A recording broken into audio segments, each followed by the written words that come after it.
শ্ৰী শ্ৰী শংকৰদেৱ কলা কৃষ্টি চৰ্চা মণ্ডলৰ সত্ৰীয়া নৃত্য কৰ্মশালা।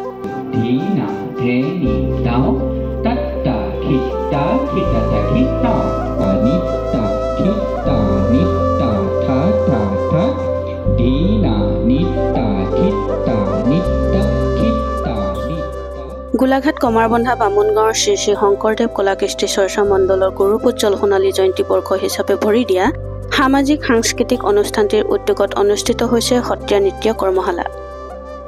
6 জুলাইৰ পৰা পষেকজোৰা কাৰ্যসূচীৰে অনুষ্ঠিত হৈছে এই সত্ৰীয়া নৃত্য কৰ্মশালাখনি। প্ৰায় শতাধিক ছাত্ৰ ছাত্ৰীয়ে অংশগ্ৰহণ কৰে এই কৰ্মশালাখনিত। 15 দিনীয়া কৰ্মশালাখনিত মুখ্য প্ৰশিক্ষক ৰূপে NEZCCৰ যুৱ প্ৰতিভাশালী বঁটা প্ৰাপক পৰিৱেশ কলাৰ গৱেষক ছাত্ৰ দূৰদৰ্শন গুৱাহাটীৰ স্বীকৃতিপ্ৰাপ্ত শিল্পী বেদান্ত বিকাশ দত্তৰ লগতে এগৰাকী সত্ৰীয়া শিল্পীয়ে ছাত্ৰ ছাত্ৰীসকলক প্ৰশিক্ষণ প্ৰদান কৰে। শ্ৰী শ্ৰী শংকৰদেৱ কলা কৃষ্টি চৰ্চা মণ্ডলৰ উদ্যোগত পৰম্পৰাগতভাৱে ৰাস উৎসৱ পালন কৰি অহা হৈছে। ইতিমধ্যে আমি 49তম বৰ্ষ পাৰ কৰিছোঁ আৰু অহা 4-5-6 এই 3টা দিনত নৱেম্বৰৰ আমাৰ সোণালী জয়ন্তীৰ বিশেষ কাৰ্যসূচী আছে। অসমৰ বিভিন্ন ক্ষেত্ৰৰ প্ৰতিথ শিল্পী, আমাৰ স্থানীয় যথেষ্ট সংখ্যক গণ্যমান্য ব্যক্তি, আমাৰ অঞ্চলৰ সমূহ শিল্পীৰ সহযোগিতাৰে সোণালী জয়ন্তী উৎসৱ আমি পালন কৰিবলৈ গৈ আছোঁ।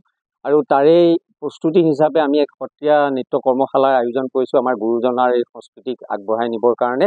আৰু মুখ্য প্ৰশিক্ষক হিচাপে আমি বেদান্ত বিকাশ দত্তক আমি নিৰ্বাচন কৰি পেলাই আহ্বান জনাই আনিছোঁ আৰু ইতিমধ্যে আমাৰ এই প্ৰশিক্ষণৰ কাৰ্যসূচী আৰম্ভ হৈছে।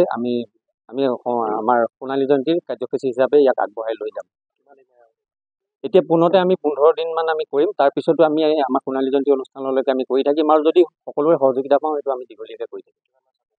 আজি আমাৰ 35জনমান ছাত্ৰ ছাত্ৰী ইতিমধ্যে আহিছে আৰু 2খনমান স্কুল বন্ধ হোৱা নাই কাৰণে আমাৰ কাইলৈৰ পৰা আৰু হ'ব। আমি 50ৰ কম হ'ব নালাগে, বেছি হ'ব। গোলাঘাটৰ পৰা পল্লৱিকা বৰুৱাৰ ৰিপৰ্ট, সময় অসম।